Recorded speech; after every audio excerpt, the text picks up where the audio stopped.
She's been covering a story, very interesting, with regards to, how people who live in hostels have needed to adapt, I guess, now to these new regulations with regards to COVID-19. Ayanda is back with us. Ayanda, very good morning to you.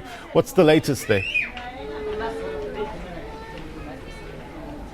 Yeah, very good morning to you once again, Blaine, and good morning to our viewers. As you're speaking there, Blaine, about adapting and, of course, with the measures that the government has issued out to residents of South Africa in different communities. But, of course, as you know, when we spoke earlier on, Blaine, here where we are at the Dalton hostel, the residents really concerned that as much as they would want to adhere to these measures, the living conditions in which they live under make it rather difficult for them. Where we are now, we are in the women's section of the hostel, and this section should in fact at least house about 40 women. Again, the issue of overcrowding coming up, where they are just in this part alone, there are 8 rooms, and there should be a single accommodate a single female. However, there are at least 2 or 3 people who are residing. But even worse, Blaine, is the conditions that we found here outside of these rooms. As you see, this is somewhat of a porch,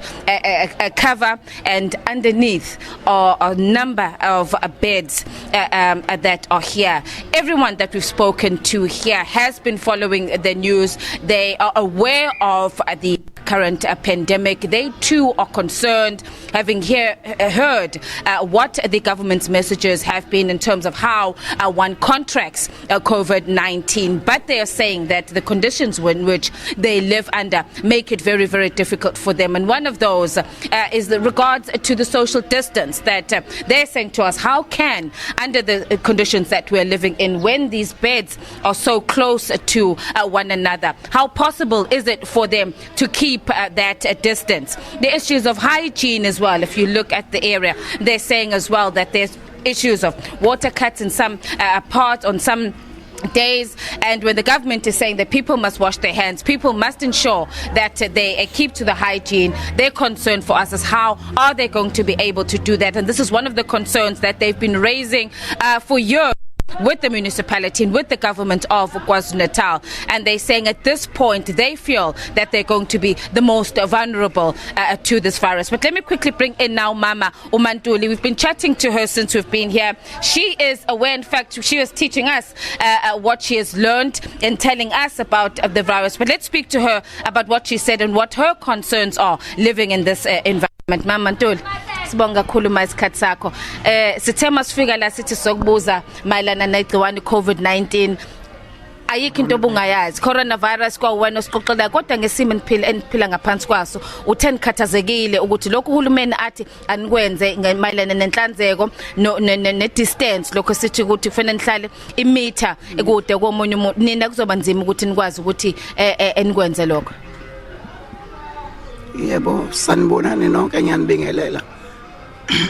Mina ngumama usamkelisiwe Constance Ntuli from Nkandla, ngweza ngokusebenza kule ndawo. So ngithe mangifika kule ndawo ngokuphuma ngenhluphewe ekhaya, ngibona abantwana bami baphile ngalutho. Kodwa manje ngafika la sihlala sindawonye, ngabona izifo zikhona, kodwa lesi sifo esikhona njengamanje coronavirus engathi yona izoba ubhubhane kakhulu. Siyacela sinisize ngoba manje asakwazi even masihlangana nama families ethu sijabule sihagane. So sekufanele sibingelelane nje omunye ekude nomunye, njengoba siyaliyo ukuthiwa akube imitha nje siqhelelane ngemitha. So ngesikwazi lokho kahle kahle ngoba sihlangane ndawonye lana. Asazi sicela nisisize ukuthi sikwazi ukuthi lento le kutholakale ikhambi layo.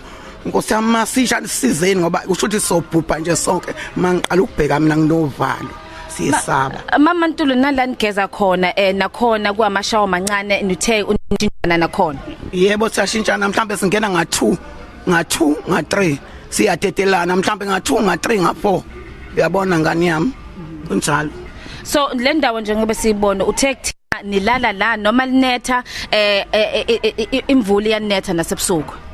Mina makwenzeka kunetha njengasebusuku nje about 3 o'clock to 4 o'clock bekunetha kakhulu, ngithathile la iplastic nayi underneath mina ngayithatha ngamboza ngoba ngenza ukuzivikela ukuthi nginganethi. All right, their plane is Mama Umantuli, of course, one of the residents here in the female section of Dalton Hostel, just speaking to us about the living conditions here, but further saying that they need assistance from the government. Would like one, obviously housing, but at this point saying that that's possibly not something that can be delivered soon, but they that hygiene, if they could ensure that the ablution facilities that they have here, where they go and bathe, if those could be sanitized, and that if they could receive gloves, sanitizers as well, that might help. But also some sort of partitions, if they could be put in between these beds. Otherwise, they feel that they're going to be most. And I think, Blaine, you can just see the conditions that the people, the women in this section, with children as well. Many little children that have been running around here since the morning. But these are the conditions here in the female section of the Dalton Women's Hostel. Blaine. Yeah, it's an important story to tell. Ayanda, thank you very much indeed for your reporting. Ayanda Mhlongo live for us in KwaZulu-Natal. I want to now take